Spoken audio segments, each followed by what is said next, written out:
라이드 앤 딜라이트 말씀 묵상의 시간입니다. 사랑하는 주님, 오늘도 새날을 열어주니 감사합니다. 주님, 어두운 세상에 참 빛으로 오셔서 우리를 자녀 삼아 주시니 감사합니다. 말씀이 육신이 되어 우리 아픔과 고통의 현장에 함께 하시는 주님, 우리가 겸손히 주님만을 드러내는 인생이 되게 하옵소서. 은혜와 진리의 빛을 바라는 거룩한 자녀로 살게 하옵소서. 예수님 이름으로 기도드립니다. 아멘. 오늘은 요한복음 1장 6절에서 18절까지의 말씀을 함께 읽고 묵상하겠습니다. 요한복음 1장 6절에서 18절까지 말씀 새번역 성경으로 읽겠습니다. 하나님께서 보내신 사람이 있었다. 그 이름은 요한이었다. 그 사람은 그 빛을 증언하러 왔으니 자기를 통하여 모든 사람을 믿게 하려는 것이었다. 그 사람은 빛이 아니었다. 그는 그 빛을 증언하러 왔을 따름이다. 참 빛이 있었다. 그 빛이 세상에 와서 모든 사람을 비추고 있다. 그는 세상에 계셨다. 세상이 그로 말미암아 생겨났는데도 세상은 그를 알아보지 못하였다. 그가 자기 땅에 오셨으나 그의 백성은 그를 맞아들이지 않았다.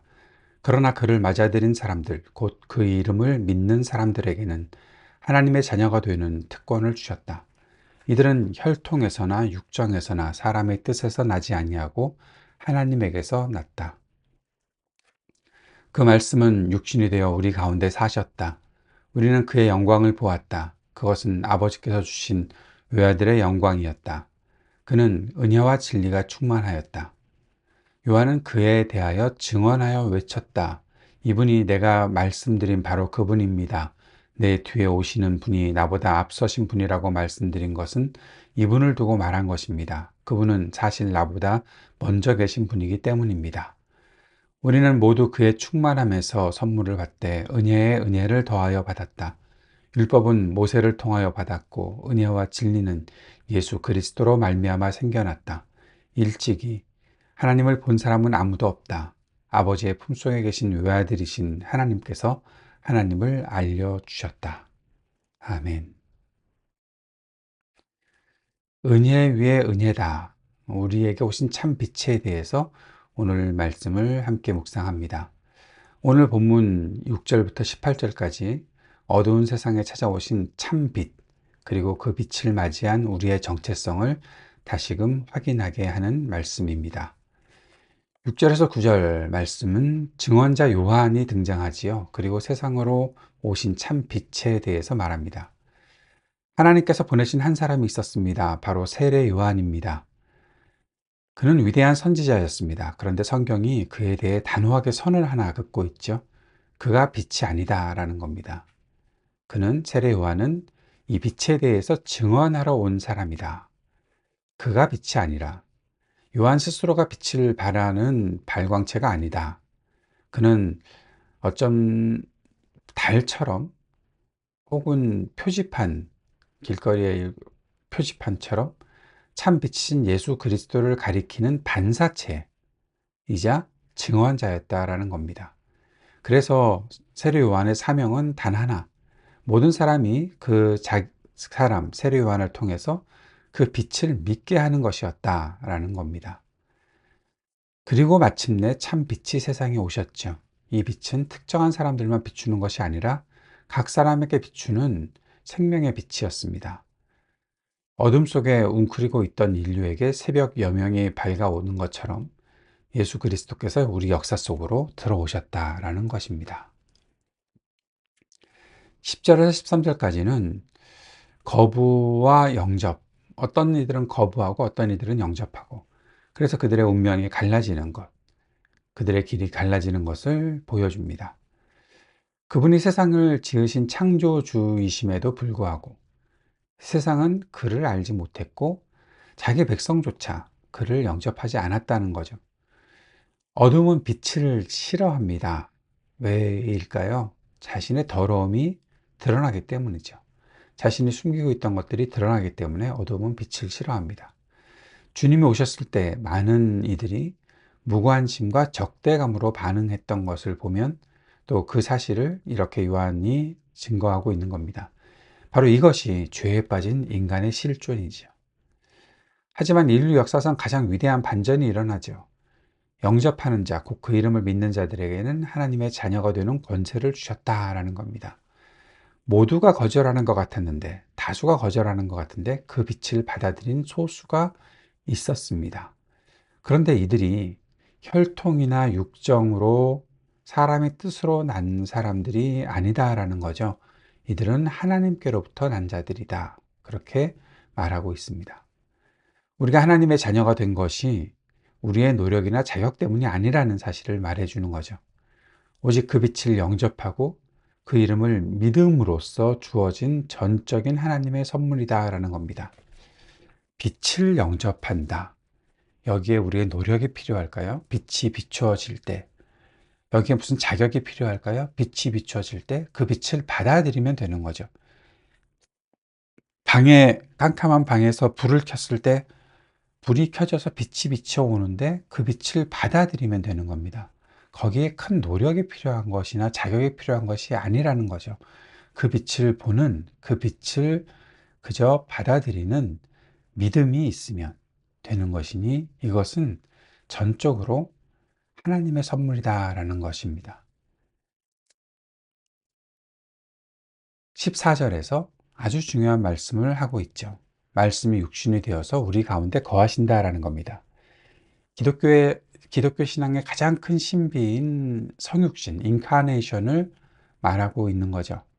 말씀이 육신이 되어 우리 가운데 거한다. 여기에서 거하시다라는 단어는 구약시대 하나님이 이스라엘 백성 한가운데 성막, 터버너클을 치고 함께 계셨던 것을 의미하는 말입니다.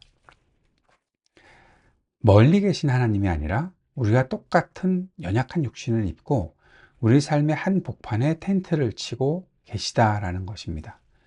하나님의 성막, 하나님의 장막이 바로 그런 의미인 거죠.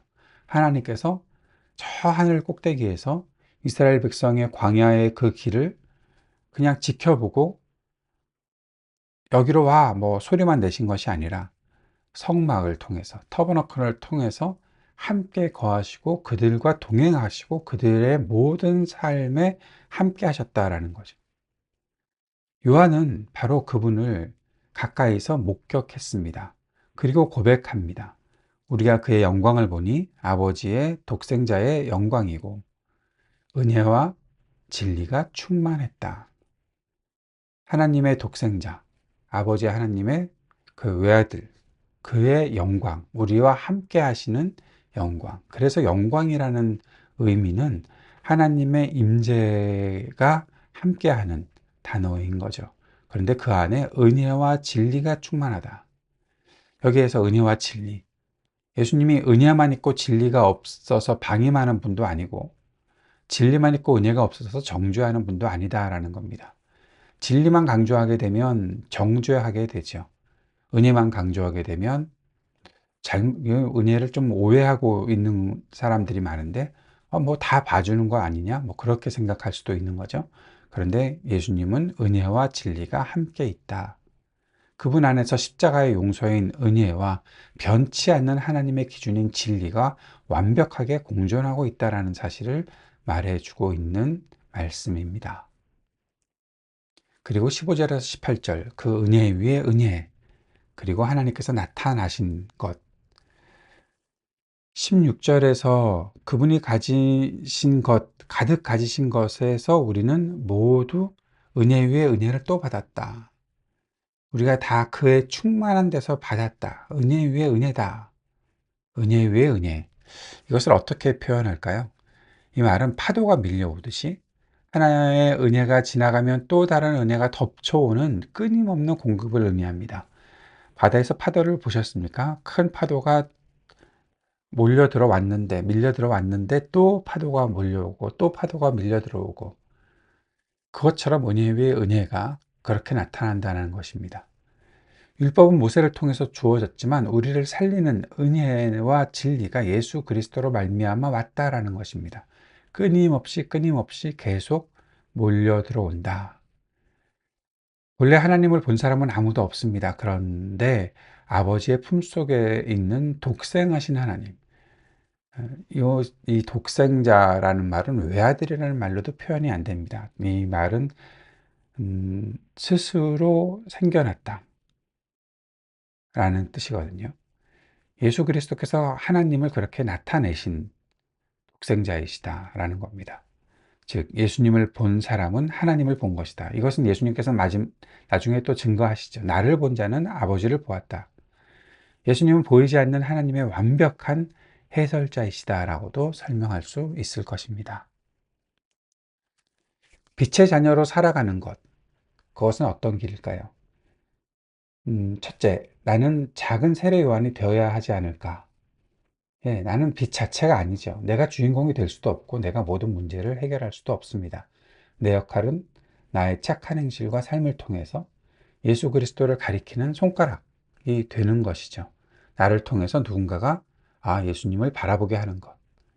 나를 보지 말고 나를 변화시키신 예수님을 보세요 라고 말하는 겸손한 증인이 될 수 있어야 합니다. 우리가 그렇게 작은 세례요한이 되어야 한다는 거죠. 두 번째는 날마다 주님을 재영접해야 한다. 재영접할 수 있다라는 겁니다. 재영접? 여기서 이게 구원과 연결되어 있다고 생각을 하니까 뭐 한번 영접했으면 구원 받았는데 뭘 자꾸 영접해? 그렇게 생각하실 수도 있겠죠. 구원은 단번에 이루어지는 거 맞습니다. 그런데 주님과의 동행은 매일의 영접이 필요한 것입니다. 매일 성령의 충만함을 구하는 것처럼 아침에 눈을 뜰 때 주님, 내 마음의 보좌에 오늘도 좌정하여 주옵소서. 내 마음의 보좌에 오시옵소서. 우리가 그렇게 생각해 볼 수 있지 않을까요? 내 마음에 예수님께서 계시긴 하는데 내 그 모든 주권을 주님께 다 드렸나? 어느 날은 드리고 어느 날은 내가 갖고 자꾸 그러한 싸움이 우리 속에서 있지 않습니까? 그래서 아침마다 그런 기도가 필요하겠죠. 내 생각과 결정을 다스려 주옵소서. 내 보좌에 앉으시옵소서. 그렇게 주님께 고백하는 것이 필요하다. 이것을 재영접이라고 말할 수 있을 겁니다. 세상이 주님을 거부할지라도 우리는 매 순간 그분을 환영해 드려야 한다라는 것도 오늘 말씀을 통해서 적용해 볼 수 있는 포인트입니다. 세 번째, 은혜 위에 은혜를 누릴 수 있습니다. 혹시 지금 영적으로 메마르다고 해도 주님의 은혜는 절대 고갈되지 않습니다. 예수 그리스도의 충만한 데서 흘러나오는 그 은혜와 진리를 우리가 구할 수 있다는 거죠. 나의 부족함보다 주님의 채워주심이 훨씬 더 큽니다. 오늘 말씀이 육신이 되어 내 곁에 오신 예수님을 깊이 묵상하면서 그분이 주시는 은혜와 진리 안에서 하나님의 자녀답게 당당하게 그리고 거룩하게 우리가 살아갈 수 있기를 바랍니다. 이러한 세 가지 질문 하면 어떨까요? 성찰하는 질문. 내가 아닌 그분을 가리키고 있는가? 그리고 내 마음의 잠긴 문을 열고 있는가? 은혜와 진리의 균형을 이루고 있는가? 오늘 이 세 가지를 돌아보며 우리의 삶에 함께 하시는 주님과의 동행, 그 동행이 끊임없이 이어지는 그리고 은혜와 진리를 충만히 누리는 우리의 삶이 될 수 있기를 바랍니다. 주님께서 가르쳐 주신 기도 함께 드리겠습니다. 하늘에 계신 우리 아버지, 아버지의 이름을 거룩하게 하시며 아버지의 나라가 오게 하시며 아버지의 뜻이 하늘에서와 같이 땅에서도 이루어지게 하소서. 오늘 우리에게 일용할 양식을 주시고 우리가 우리에게 잘못한 사람을 용서하여 준 것 같이 우리 죄를 용서하여 주시고 우리를 시험에 빠지지 않게 하시고 악에서 구하소서. 나라와 권능과 영광이 영원히 아버지의 것입니다.